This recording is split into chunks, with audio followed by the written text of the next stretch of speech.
Why are some people able to accomplish so many great things in life, while others don't even have the energy to get up from their couch? The answer lies in self-discipline. The good news is that usually, if you lack self-discipline, it's not about a character defect, but rather about not knowing enough about how to manage yourself. There were many great thinkers who wrote about having self-discipline, and one of the greatest was the ancient Greek philosopher Aristotle.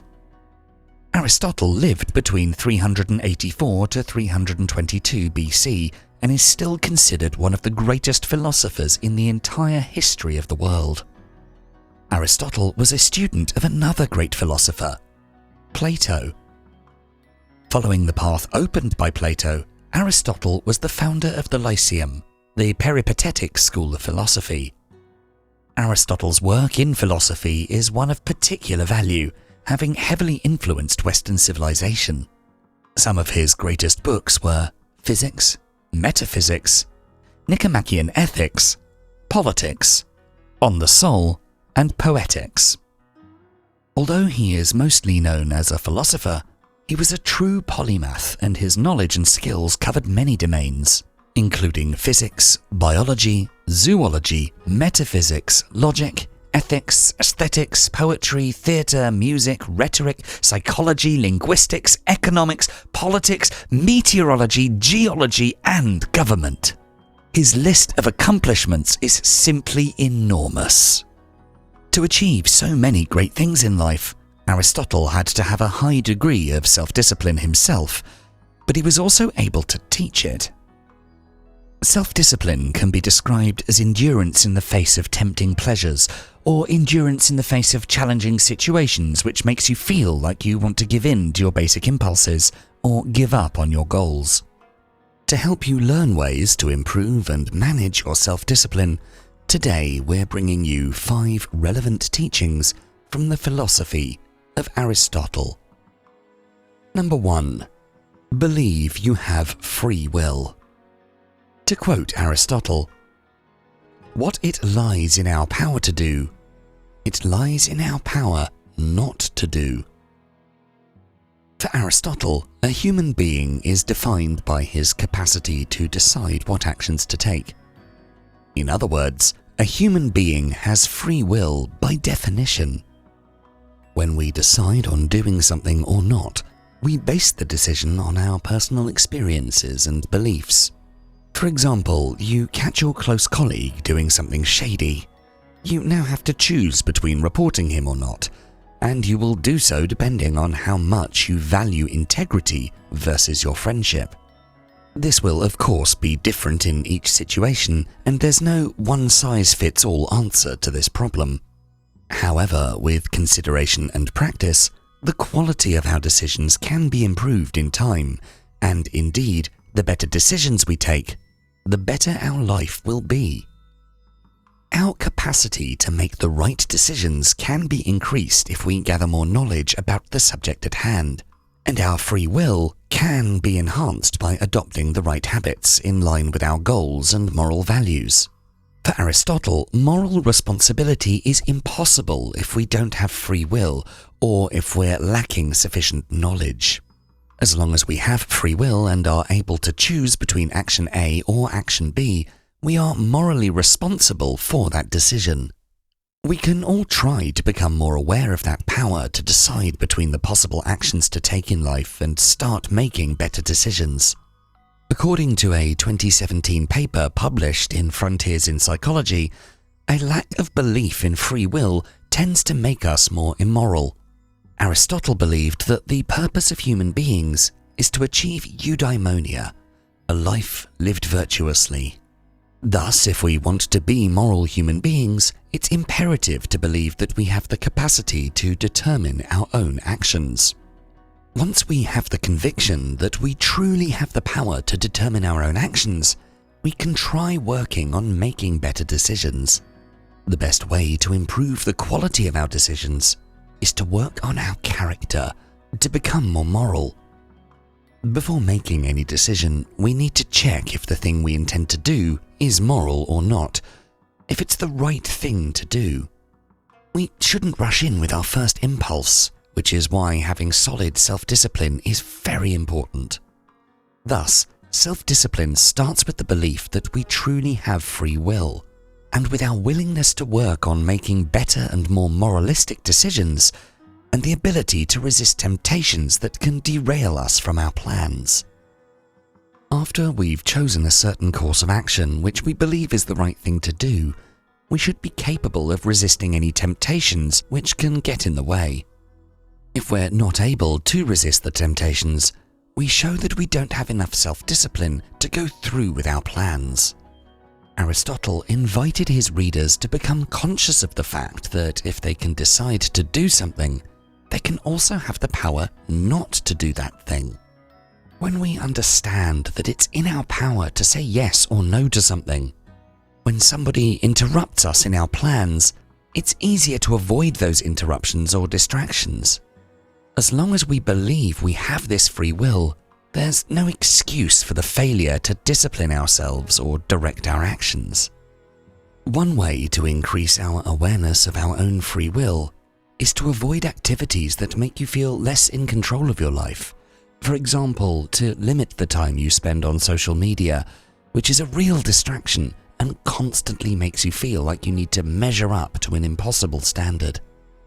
Another thing can be to limit the number of people who can disturb you with unimportant requests, like a colleague at work who comes to chat with you all the time, even when you both have important things to do. You need to start saying no more often to protect your time. Taking control of your attention and of your time by saying no to people or events who disturb you would help you to become more aware of the power that you have to control your life, to decide how you spend your time and energy. Number 2, strengthen your moral principles. Aristotle says, freedom is obedience to self-formulated rules. Self-discipline is not only useful when you pursue a goal, but also when you try to adopt certain moral behaviors and respect your life principles. According to Aristotle, a moral behavior is the behavior which allows individuals to hold themselves in a stable equilibrium of the soul, in order to choose the action knowingly. Aristotle said that we're the sum of all our actions. It's not enough to think moral thoughts and have the right mentality. You need to also act according to those moral thoughts to embody in real life the right moral principles that you intend to follow. Aristotle believed that only when we have self-discipline would we be able to behave in the way we intend to behave, to follow our own rules of conduct. If you give in to any temptation that may come into your life, you will fail to live a virtuous life, which is a fulfilling life according to Aristotle. You will thus become a slave to your emotions, your environment, and to the people around you who come to you with all these requests. The most vulnerable people who cannot resist temptations and cannot follow their own moral principles in life are also those who guide themselves in life only by seeking pleasure, those who can't say no to the requests of others, or those who follow only their self-interest and grab any opportunity which comes their way, not considering the effects of their actions on other people. Those people would never be free. They'll be slaves to pleasure, to other people, or to money and fame. While most of us have good intentions and we know in general what constitutes good and bad behavior, we often lack a solid set of moral rules and a method to help us follow them in real life. To free yourself and develop your self-control, you need to consider deeply what those moral rules you want to adopt in life would be. You may discover that you would prefer to advance in your career without stepping on other people, that you don't want to lie, that you want to be a reliable person. Then you need to remember these principles every day, and before any major decision, make sure you follow your own moral guidelines. Following your own rules is a prerequisite of having self-discipline. If you can't follow your own moral code, it means you have no self-discipline, and you will have no freedom. Number 3. Overcome your desires. Aristotle tells us, I count him braver who overcomes his desires than he who conquers his enemies, for the hardest victory is over self. Many philosophers in the past emphasized the idea that the biggest victory is to conquer yourself. Even the most rational people among us sometimes give in to their irrational impulses, acting on their initial impulses and desires. It is impossible to always be completely unbiased, and this shapes our behavior over time. Being one of the greatest philosophers in history, Aristotle gave us a lot of insight into human nature. At one point in his life, he was the tutor of Alexander the Great, the famous conqueror who built one of the greatest empires in the world, stretching from Greece to northwestern India. He taught Alexander the Great how to be in control of his desires.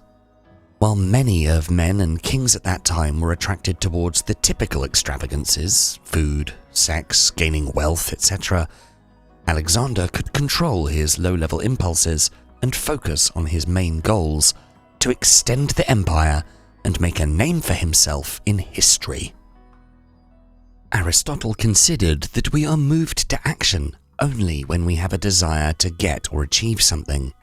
However, while the impulse for an action may come from desire, for human beings, desire is not the only motive we act on. People are usually convinced that the action they want to take is good by nature. So how can we reconcile this fact with Aristotle's seemingly opposing view? Let's look at donating to charity. At face value, we don't appear to get anything from this transaction, hence the term donation. However, knowing we help others in need, our brain rewards us for our altruism with a cocktail of feel-good chemicals that are of immense benefit to our mental well-being. Thus, even the most altruistic action still has desire and self-interest at its core. For Aristotle, desire and reason work together before we decide to engage in a particular action. The more reason and moral judgment are involved in the decision process, the more moral and effective our decision would be. When we do something against the right rule, or in other words, against ethical principles, we commit akrasia, which is a term used by Aristotle to define such situations. And Aristotle considered we should avoid akrasia as it's something that affects our goal to achieve eudaimonia, a fulfilling life. Our biggest enemies are not outside, they are inside us. When the enemy is outside, it's easier to defeat it, but our uncontrolled desires might be impossible to face. When we fulfill one desire, another desire comes up in an infinite loop. When we care only about our basic materialistic needs, about the basic physical pleasures like comfort, food, money, and sex, we will never be fulfilled. We will always want more, and we will ignore the ethical principles that should guide our life.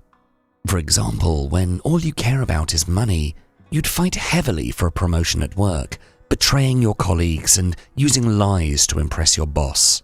Or if you have a goal to become an expert in your field, but you value comfort and personal time too much, you'll fail to spend the time to gain more expertise in your field. Instead of studying an online class, you'll just start binge-watching TV when you come home after a hard day of work. To have a fulfilling life with integrity, peace of mind, and the achievement of worthy goals, you need to learn to control your desires.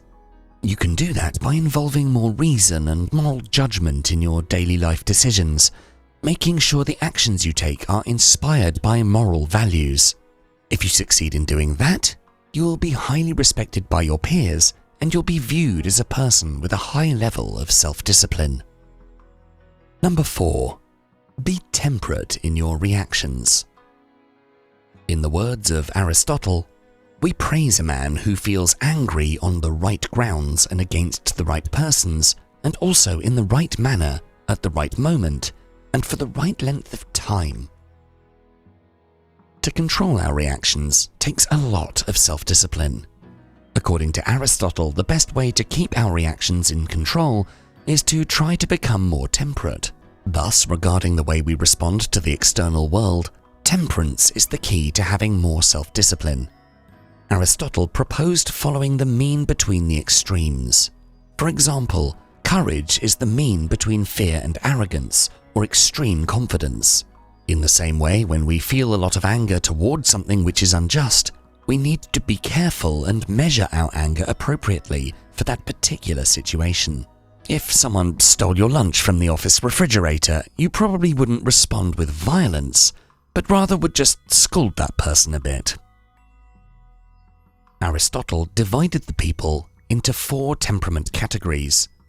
The temperate, or sophron, who act correctly in a temperate manner without any remorse or struggle. The restrained, or enkrates, who act correctly in a temperate manner but struggle with taking the right decision as the right actions come after an inner fight within oneself. The unrestrained, or akrates, who judge the situation correctly but fail to act correctly, letting their passions overcome their judgments. And finally, the intemperate, or akolastos, who fail to judge or act correctly and in a temperate manner. The ideal case is to be temperate, and we should strive to reach this stage.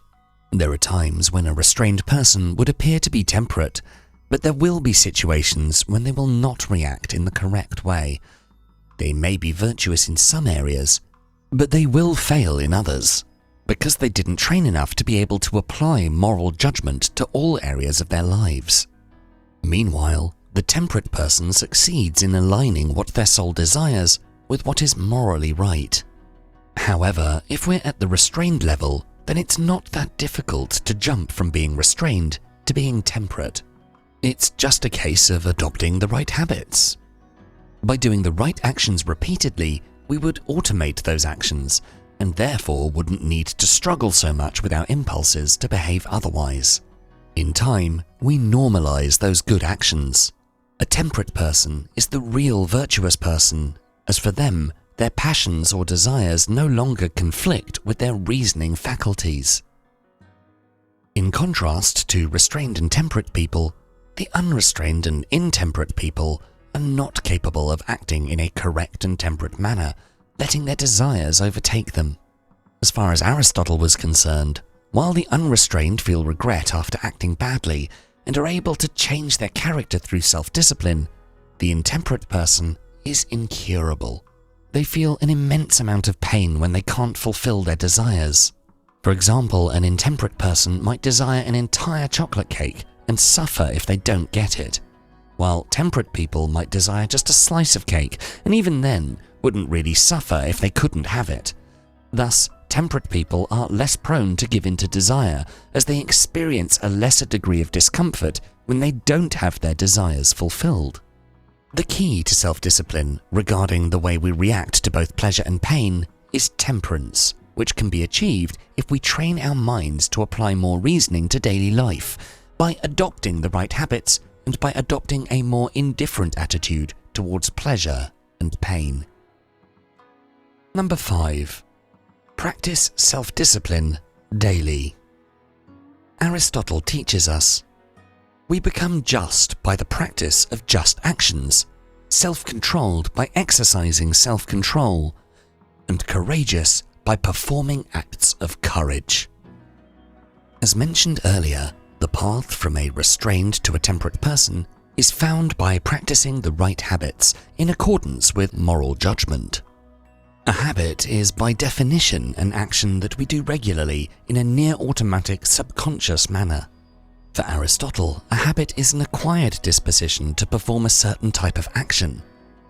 He classified habits into 3 categories: theoretical habits, which are related to learning; behavioral habits, which are about controlling a certain action in spite of emotions; and technical habits that are related to developing new skills to perform certain actions. One important theory in the philosophy of Aristotle is that none of our moral virtues come naturally, that we need to work on them by adopting certain habits. For example, to become a moral person, we need theoretical habits to acquire the proper knowledge, including what good and bad means, and what is and is not moral. We need behavioral habits to control how we react. The more temperate, the better. And we need technical habits to develop the right skills to give our contribution to society and to provide to our families. For Aristotle, A good life works by living a life of automatic routines, which means practicing the right routines, thus minimizing the effort required to think about what to do next at each stage, the net result of which is a happy, eudaimonic life. If we want to achieve excellence in any field, we need to think about what habits to develop. What would be the theoretical, behavioral, and technical habits? For example, if you want to lose weight, you need to develop the habit of learning the best way to lose weight, reading relevant materials regarding what food regime to adopt, what exercises are the most efficient in reducing weight, etc. Then you need to develop the habit to control your behavior, to say no when your friends or family urge you to take a piece of delicious-looking birthday cake. Or developing the technical habit of exercise, you need to know what kind of specific movements to perform at each workout session. People who follow certain daily habits will eventually become more self-disciplined, as they will be able to avoid distractions and they'll have more control over their own life and of the direction they're going. Performing the right habits daily can transform you into a more self-disciplined person, helping you become more fulfilled in life and able to achieve your most ambitious and worthy goals. If you enjoyed this video, please make sure to check out our full Philosophies for Life playlist, and for more videos to help you find success and happiness using ancient philosophical wisdom, don't forget to subscribe. Thanks so much for watching.